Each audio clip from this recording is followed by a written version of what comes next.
Welcome sa Durs TV. Kung interesado ka sa ganitong news, huwag kalimutang isubscribe ang ating YouTube channel. Maraming salamat! Welcome po ulit sa ating panibagong update tungkol sa Kim Pao. Ihahatid ko po sa inyo ang pinakabago at pinaka-latest na mga kaganapan tungkol sa kanila.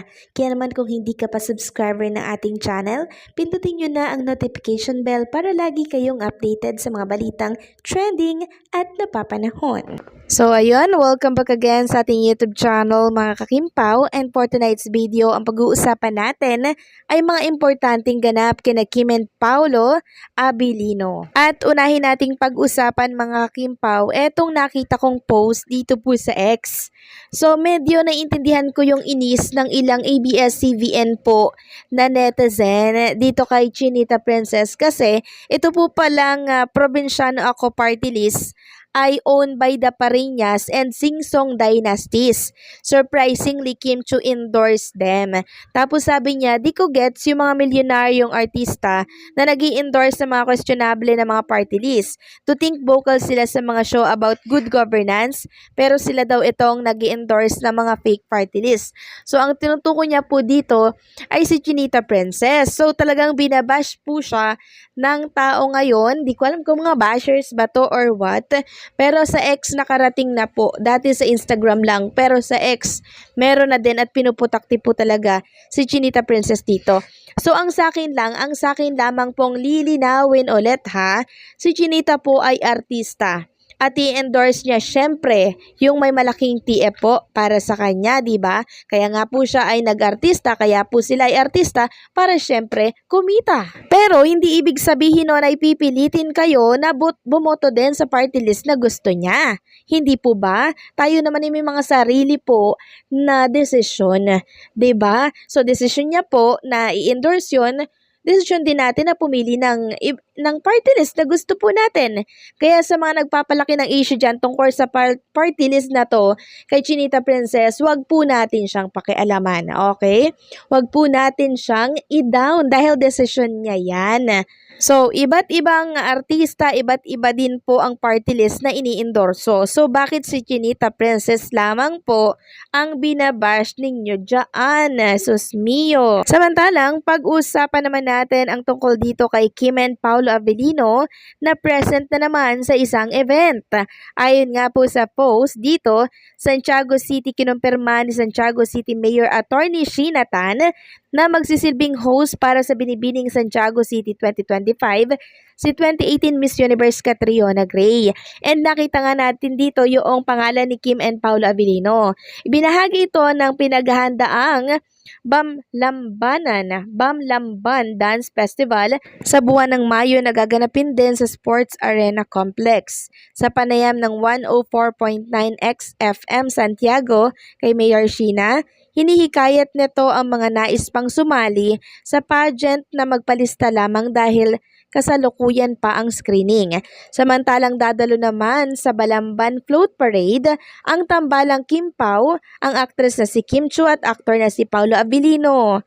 Inimbitahan din sa piyesta ang PBB teens na sina JM at Piang. Ayon sa alkalde, marami pang malalaking aktibidad ang nag-aabang na isasagawa sa Sport Arena Complex tulad na lamang ng Cabra 2025 na gaganapin sa April 23, 2025. So present pala dito ang Kim Pao, ayan no, para po sa Balamban Float Parade. Samantalang si Chinita Princess po pala mga kakimpaw ay umiyak po kahapon sa MediaCon nila ni Paolo for My Love Will Make You Disappear. So bakit? Hindi po kasi makapaniwala si Chinita Princess na ganito kalaki ang gagawin ng Star Cinema para po sa kanilang pelikula ni Paolo. So hindi siya makapaniwala daw dahil talagang buong mundong mapapanood itong pelikulang ito at talagang nag-effort daw ang Star Cinema para po sa kanilang pelikula. Kaya hindi po makapaniwala si Kim, labis po ang pasasalamat niya sa Star Cinema. Ngayon si Paolo gusto niya pong parang gusto niyang bigyan ng tissue si Chinita pero wala daw siyang dalang parang tissue. ang ginawa po ni Paolo Avellino, tinap na lamang po si Chinita Princess sa likod. So, nakita ko yung pagka-gentleman po ni Paolo Avellino habang si Chinita po ay umiiyak. Gusto niya pong i-comfort. Pero nasa harap po sila ng maraming media. Kaya ang ginagawa niya, hindi niya alam kung yayakapin ba niya or what, pero tinap niya na lamang po kasi nga ang daming matang nakapalibot po sa kanila. Samantalang, itong aking nakitang post mula sa Showbiz PH na sinusundan hanggang dressing room. Jack Roberto daw sinusundan-sundan umano si Kim Chu sa It's Showtime. Sabi dito, ang daming kwentuhan ngayon kay Jack Roberto. Bakit balitang-balita na parang hanggang sa dressing room daw ay sinusundan-sundan si Kim Chu at nakarating daw kay Paolo Avellino yung ganon at nainis. Parang stalker, anong pinagagagawa nitong si Jack Roberto mula noong nagkahiwalay sila ni Barbie Fortesa? But nagkaganyan na, Christopher Min. So, totoo nga kaya ito mga kakimpaw? So, kasi nitong mga nakaraan, nababasa ko na po yung isyong yan na si Jack Roberto nga at si Kim Chu ay parang merong issue na pinagsabihan daw ni Direk Loren ba yun? Basta pinagsabihan daw si Jack Roberto. So, hindi ko alam yung isyong yon. So, ito po pala yon mga kakimpaw. May katotohanan nga kaya ito na sinusundan-sundan si Chinita Princess sa dressing room? Talagang may ines si Paolo Avellino niyan, di ba?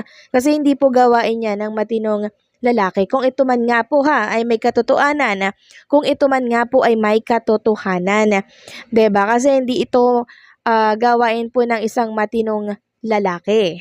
So, hindi ba siya tinanong ni Chinita Princess kung bakit sunod ng sunod itong si Boy sa kanya hanggang sa dressing room?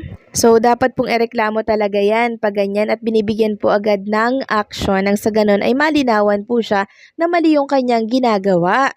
Hindi po ba? So, ramdam ko yung inis ni Paolo Avellino nang mabalita nito kung ito man nga ay totoo ha.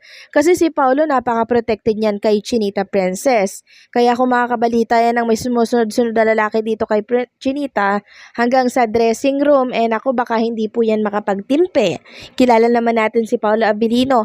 Seloso po yan. Iba po yung magalit mga kakimpaw.